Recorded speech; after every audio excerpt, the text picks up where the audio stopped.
untuk pembuahan NPK itu dihilangkan diganti MKP, SP36 dan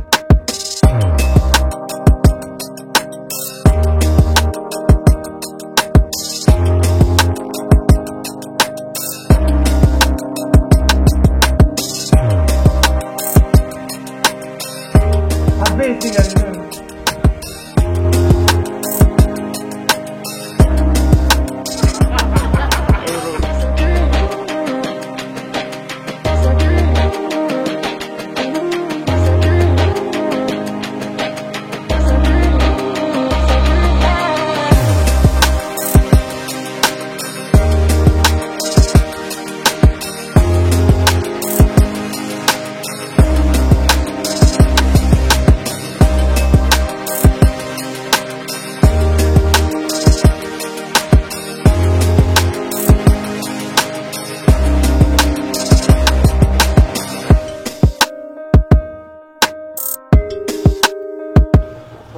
Kalau bonggol harus dibersihkan, diiris, ditunggu. Ini fungsinya mengambil apa untuk memperbanyak anakan padi. Kalau mual bonggol pisang, karena di situ ada sitokinin, zat perangsang tumbuh. Di komposti ini semua zat PT ada, auksin, sitokinin, gibberellin, ada semua. Yang memproduksi siapa? Mikroba. Ini zat PT itu penting ya. Apa fungsi dari auksin untuk pertumbuhan buah daun ya? Kalau gibberellin apa?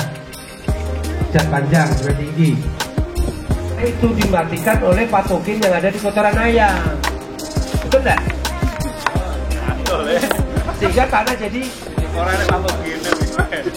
patogen, kan tadi saya udah bilang sumber patogen itu ada di kotoran yang rusak. Ya umumnya peternakan nggak ngurus kayak gitu. Sumber penyakit durian apa? CAP, jamur akar putih, Phytophthora, Anthracnosa, Phytospora. Wah, baru setahun lalu dapat jawaban. Petani kentang di Dieng saya di sana itu. Dikasih kotoran ayam 25 ton, produksi kentang menurun. Apa jawabannya? Kan harusnya bagus tanah. Ya patogen tadi. Tapi yang pakai kompos kambing bagus kentangnya. Juga fungsinya kadang. Ini simulasi aja Ibu ya. Sama simulasi. Ini mol bonggol pisang berat 3-5 kilo. 2-3 kilo, airnya 10 liter. Air leri 5 liter, air kelapa 5 liter. Dikasih gula 2%.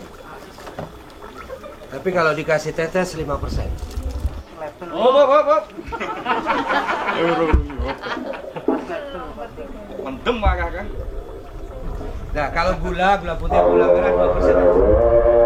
Mol mikroorganisme ya pupuk cair.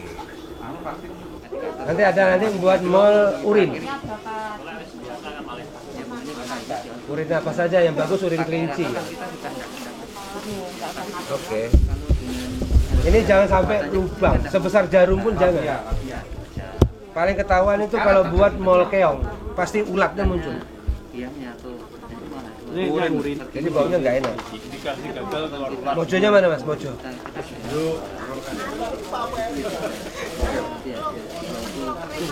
Ini 14 hari baru jadi. Minimal. Ini cara membuat mol seperti semua mol sama. Nah, kalau mol ini airnya 4 kali ya. Kalau ini sekilo airnya 4 liter. Gulanya sama 2%. Ada tambahan Mas, coba cukup itu aja. Cukup itu. Pakai gula 2% atau tetes 5%. Sama. Iya Mas. Sebab kalau dibuat 1-2 cairannya diserap sama dia. Nah ini simulasi aja Ibu ya. Ada waktu juga. Jadi ini Mas. Selang yang di sini di atas cairan. Selang yang ini di dalam cairan. Karena ada terjadi gas. Kalau dia tidak dikeluarkan, ini bisa meledak. Maka dikeluarkan lewat sini. oksigen dari luar tidak bisa masuk. Ini teknik fisika aja ya. Gitu. Bisa, jenengan tidak usah pakai ini. Tutup aja rapat. Tiap 3 hari jenengan aduk. Rekoso. Selikur dino baru jadi. Kalau ini, ya tutup lagi. Ya itulah tadi kelemahannya. Pakai ini aja diikat gitu. Bisa pakai pakaian bekas bisa, tanpa menggunakan ini. Cuma daya simpannya rendah, cepat rusak.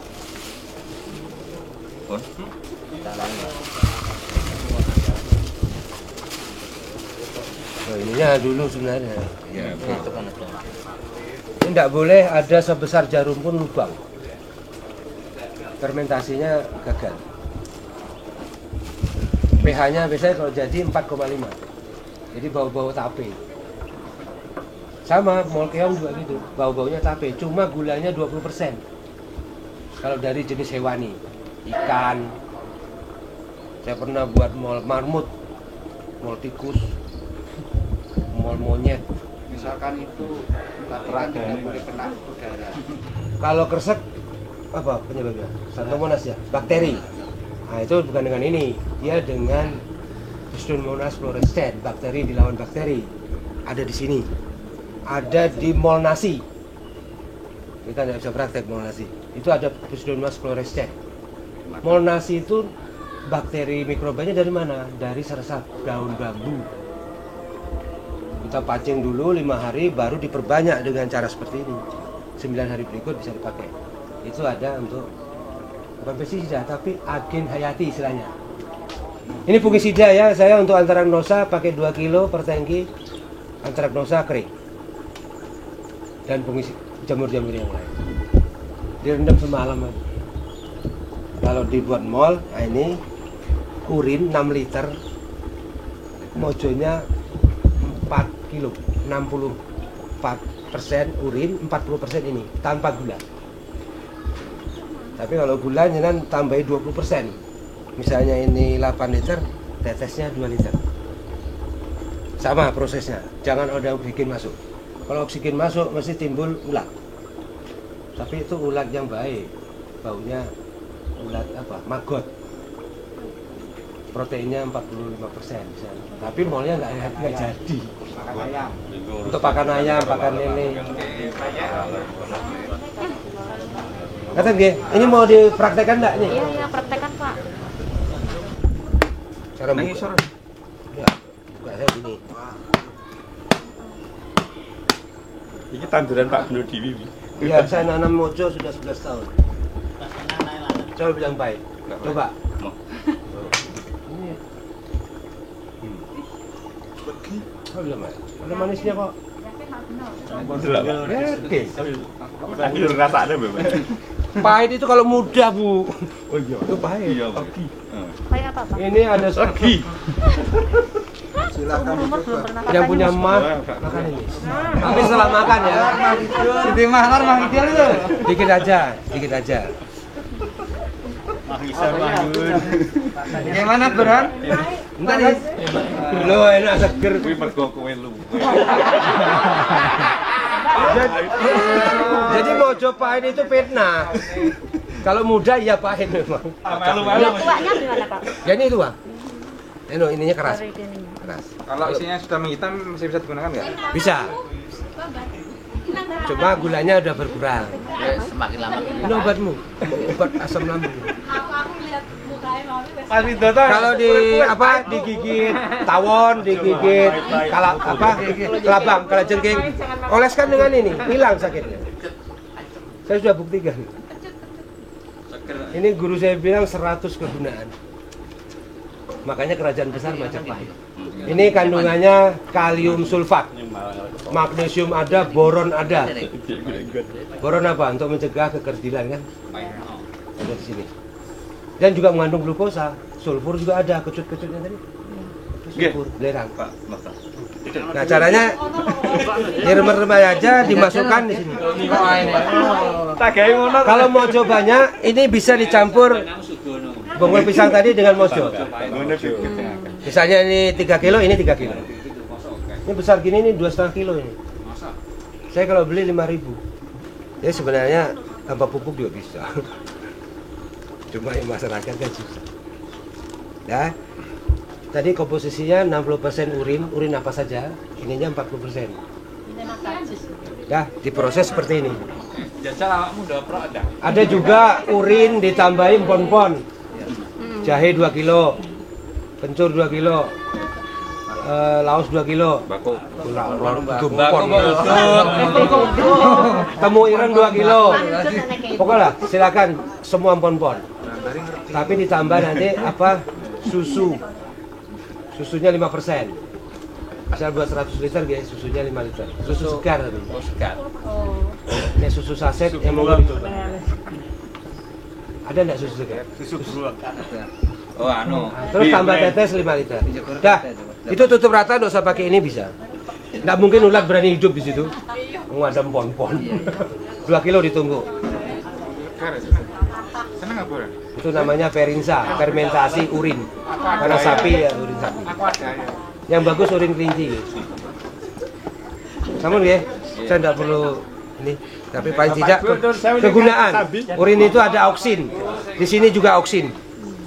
Perangsang tumbuh untuk apa? Daun. Kalau bonggol pisang banyak sitokinin. Kalau gibberellin itu ada di rebung, ada di trubusnya melon, semangka.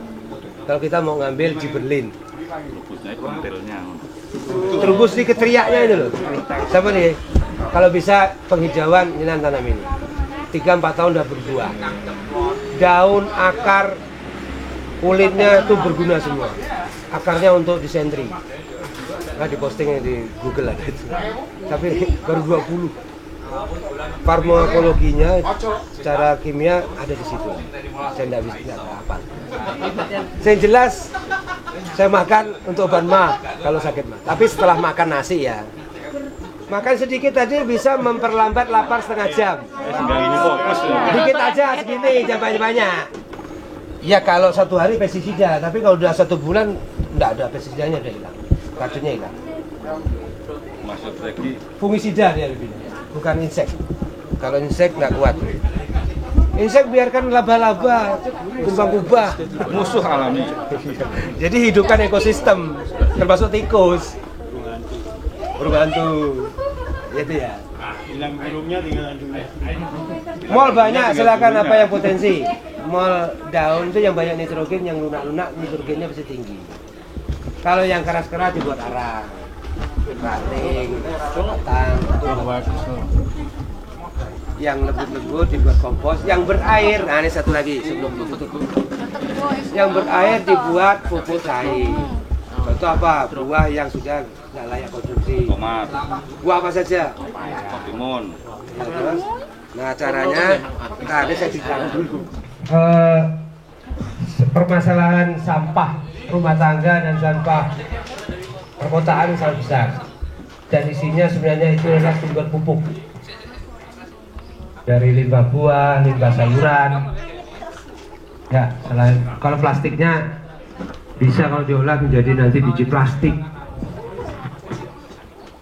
Nah ini satu PR saya juga yang saya belum buktikan, tapi saya sudah yakin.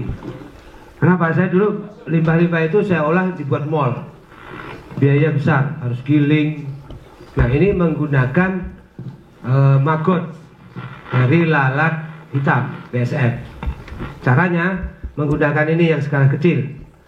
Ember itu ada 2. Ember ini ada tutupnya, yang atas juga ada tutupnya. Ember yang atas itu dilubangi, kira-kira ya. Nanti yang untuk bahan, karena dia berair nanti oleh maggot tadi dia turun ke bawah. Yang bawah ini dikasih keran dispenser itu. Nah, tutup yang atas itu dilepas separuh, bunderan, supaya ember yang atas bisa kuat di sini. Ada ember satu lagi ya. Nah, bisa dibayangkan ya. Nah, ini misalnya ini ember yang atas. Kemudian tadi yang bawah sudah dibuat lubang sebanyak mungkin. Lebih lengkapnya tutorialnya ketik aja di YouTube ember tumpuk Pak Nasih yang dosen ilmu tanah UGM tadi. Itu tapi yang atas tetap ada tutupnya ya? Ada tutup dan lubang, tapi dibuat nanti lubang ada 4 sininya. Supaya apa? Mengundang lalat BSF-nya datang. Nggak perlu, selama ini biasa beli ya. Mengembangkan maggot. Besarnya seberapa? Ya, Besarnya lubang. sebesar 0,5 cm lah diameternya. Itu apa? Pakai bor listrik bisa. Itu juga saya PR-nya itu. Kenapa? Ini juga murah tanpa gula, bahannya limbah gratis, malah seneng orang dia beli. Gitu? Prinsipnya begini, yang keras dari sampah yang ada di TPK atau di desa-desa sekarang sudah secara mandiri, sampah-sampah itu dikumpulkan, dikelola, dibuat di pembuangan, tapi belum bermanfaat, cuma bersih di lingkungan. Di desa, contohnya di desa Sambirejo di Gerambi ini, desa-desa lain sudah mulai. Yang keras, misalnya dari sampah-sampah itu dibuat arang, yang daun dibuat kompos, yang berair dibuat pupuk cair. Plastik disingkirkan sendiri, untuk cetek geni membuat arang. Nggak usah dibuat dicuci. Dah, tadi caranya sudah, alatnya tadi. Nah, ember yang atas masukkan dulu buah, jangan yang lain. Buah, mengundang lalat BSF tadi. Udah nggak perlu dipotong-potong, masukkan aja. Buah apa saja yang sudah rusak. Nek baru gak payu ya kayak tangga deh, curiga layak makan ya. Nah, dah begitu maggot itu sudah ada, baru semua limbah yang tadi sayuran, sisa dapur masukkan di situ. Nanti diolah sama si maggot tadi. Maggot dari jenis lalat hitam. Kalau maggotnya lalat hijau itu bau. Bedakan. Lalat itu ulatnya tidak bau. Itu mengandung protein 46%. Bisa nanti panen maggot untuk makanan lele atau dibuat sentrat untuk makanan ternak. Kita butuh cairannya tadi. Cairannya tadi, misalnya kita ambil, itu masih mentah, masih baunya tidak sedap, bahkan mungkin kita nggak kuat. Nah, caranya dimasukkan ke botol bening, jangan lebih dari separuh, jangan lebih dari separuh, kemudian dijemur di matahari. Dalam 2 minggu dia akan matang dan berbau khas, sudah tidak bau busuk. Sudah energinya dari matahari, tanpa gula, tanpa giling. Itu PR saya juga. Lebih lengkapnya nanti lihat di YouTube. Ya, pokoknya bening. Ini bisa, atau bukan yang galon itu kan hijau ya. Jangan yang bening. Karena kita butuh apa? Sinar. Energinya dari sinar matahari. Itu jadinya pH-nya bukan fermentasi kalau itu ya. Dia dekomposisi tapi oleh ulat, maggot. Sudah, nggak usah ditanya karena sama-sama kita mau belajar itu. PR juga bagi saya. Memang ini ada kelemahannya lama, 2-3 bulan baru jadi. Yang berikutnya pemanfaatan kompos, pemanfaatan PUC. Untuk padi ada berapa teknik. Kalau membuat namanya kantong nutrisi, di pinggir galengan itu dibuatlah cangkulan 20 cm pinggir galengan. Ya sepanjang berapa ya, seluas galengan itu, untuk membentuk kerajaan mikroba sekaligus kantong nutrisi. Apa isinya di 20 cm itu? Lebarnya 20 cm, dalamnya 20 cm, bawah 5 cm dikasih arang abu 5 cm panjang itu, 5 cm nya kompos, 5 cm nya jerami, 5 cm terakhir arang abu lagi. Dah, taruh begini, biarkan nanti dia nyebar sendiri, membentuk kantong nutrisi sekaligus yang disebut komposti kerajaan mikroba. Karena tanah kita sudah mikrobanya udah nggak seimbang. Itu di padi. Kalau di hortikultura bedengan, buatlah tengahnya itu tadi paritan sedalam 20 cm, lebar 20 cm, panjangnya terserah berapa, sama isinya. Itu konsep untuk minimal 2 tahun atau 10, bisa sampai 10 kali tanam.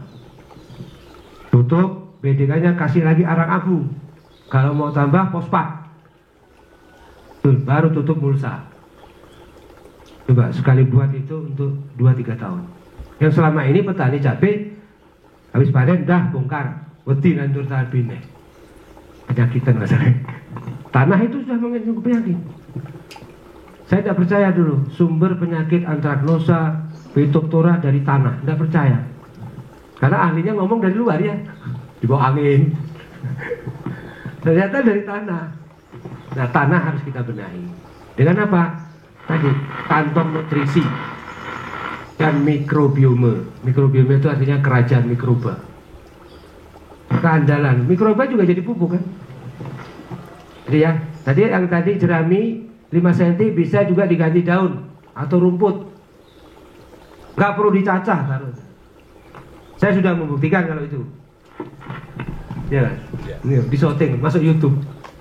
Ada lagi penyakit untuk pisang, badong, fusarium. Itu saya sudah share ke Ibu ya, jadam sulfur dan jadam silika. Siram dulu di sekitar tanaman supaya mati fusariumnya. Tapi kan di luar yang tidak kena air kan tidak mati.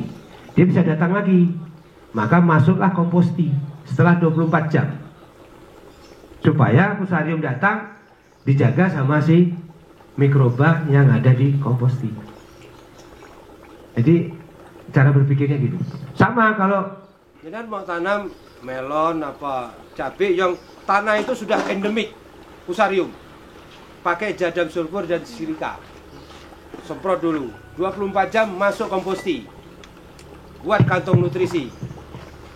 Ini ilmu baru. Jadi gitu Pak, Bu, bisa diberikan petani, diniatkan untuk memintakan petani, mereka lakukan, kita dapat pahala. Ya ono rezeki jualan ku bonus. Nanti prakteknya mudah, ada tutorial apa petunjuknya itu, sangat mudah. Hanya menggunakan garam grosok, NaCl ya, soda caustik, NaOH, zeolit. Cara buatnya tetap pakai masker sama kacamata, rotok panas. Soda api itu belinya di toko bangunan. Ketemunya murah itu per liter Rp6.000. Terus penggunaannya hanya 2 mili per liter air. Tuh, itu untuk mengatasi semua tanaman. Tanaman yang kurang hijau, padi campur kui komposti, semprot. Kalau pun bukti nih, teng sumur songo 1 hektar. Kalau jangan tidak percaya, nemui Pak Cari Holis. Kalau jadi juga belajar, ya. Sampai sekarang tidak berhenti belajar. Mari panjenengan kita sama-sama makmurkan bumi ini. Perintah Tuhan itu. Ini ate ben mlebu surga. Diberi aplaus. Demikianlah tadi Bapak Ibu sekalian penjelasan dari Bapak Yiman Subeno tentang dekomposer mikroba, dan tidak lupa saya juga mengucapkan terima kasih kepada BPBP Malang dan Kepala Dinas Pertanian Kabupaten Ngawi, karena saya sudah sudi untuk mengadakan pelatihan di sini di tempat saya. Namun demikian, untuk kenang-kenangan nanti dioleh-oleh Bapak Ibu, nanti peserta nanti bisa ambil yang kompos padatnya itu, bawa pulang satu-satu. Nah demikian saja dari saya, kurang lebihnya saya mohon maaf. Akhir kalam, wassalamualaikum warahmatullahi wabarakatuh. Terima kasih atas semua materi dan pengalaman-pengalaman yang diberikan dari Bapak Sunarto dan Pak Imam Subeno. Semoga Bapak Ibu semuanya bisa mengaplikasikan ke petani dan jadi tanah kita tidak kekurangan dijubur.